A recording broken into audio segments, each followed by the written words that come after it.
In today's news headlines, a youth of 7 months has been hospitalized after being harmed by dangerous individuals on Sunlight Street in St. Andrew.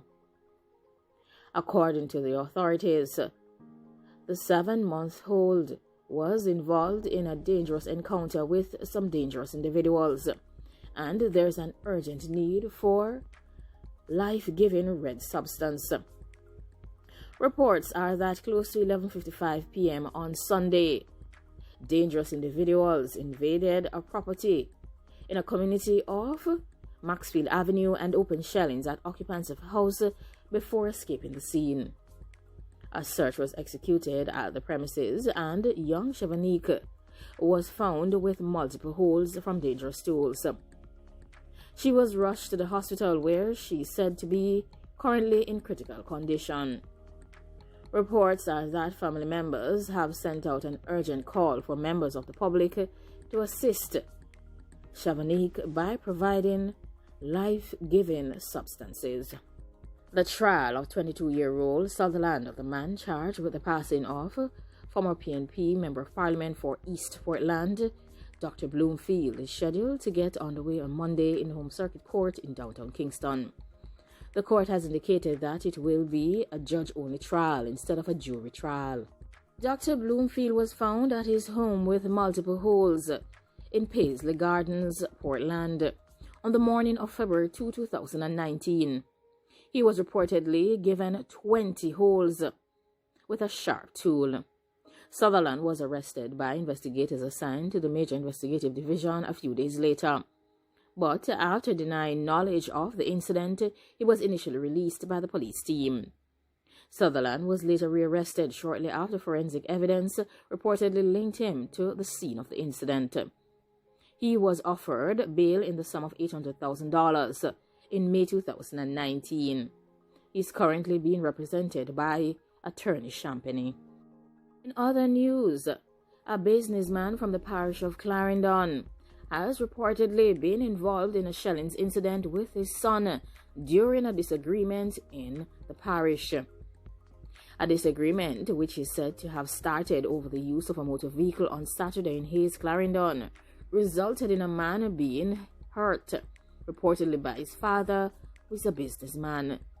The man who has been hurt is said to be in his 20s and was hospitalized and admitted for treatment.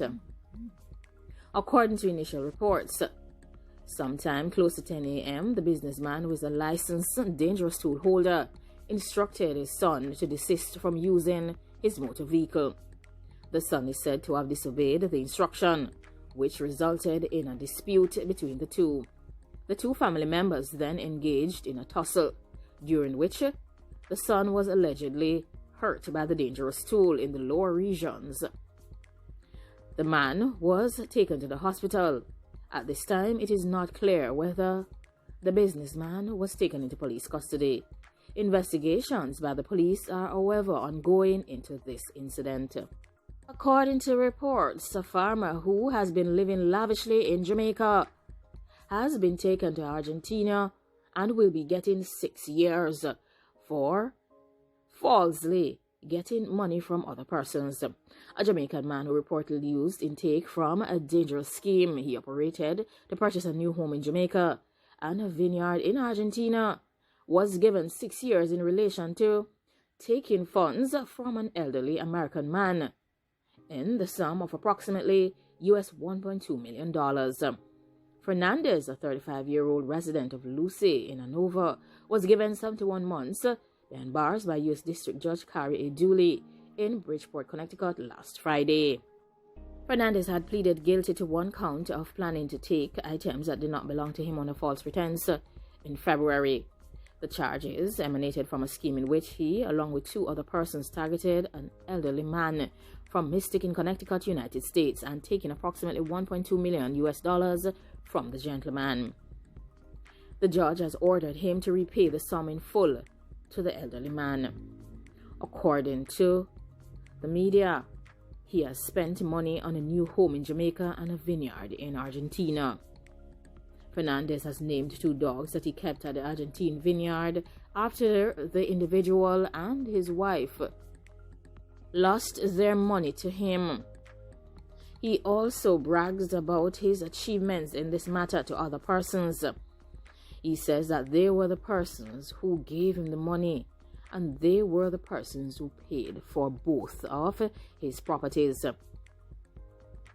He has argued in court that he is a simple farmer and a devoted family man who was brought up in a dangerous area in the island. Further, he said he was a self-taught person in multiple skill areas, including computer repairs, audio engineering, and bonsai art. He went on to provide details of how dangerous activities has supposedly affected him and his family in Jamaica. He says that he has a younger sibling who got harmed multiple times. He said that there was even conflagration that was set on his property. He also claims that he was taken by force by local dangerous groups. However, prosecutors insisted that he's trying to cover himself from detection in the scheme in a variety of ways. He first made contact with the senior in 2015, and by 2018, Fernandez and his associates with whom he worked had taken nearly $1.2 million from the senior. One of his associates was reportedly his cousin, known as Crooks, who lived in Florida for a period of time. His other associate was his girlfriend Morris, who lived in Canada. He would also instruct his fellow workers to transfer or deliver the proceeds from his scheme in Argentina or in Jamaica. Additionally, they pointed out that they were convinced that Fernandez had participated in similar schemes against many other persons and would have taken another $684,000 and was in the process of trying to take $222,000 from another individual. Like, comment, share, and subscribe. Let me know what you think about all the stories that have been shared in this session. Remember to be vigilant and alert at all times. Good day.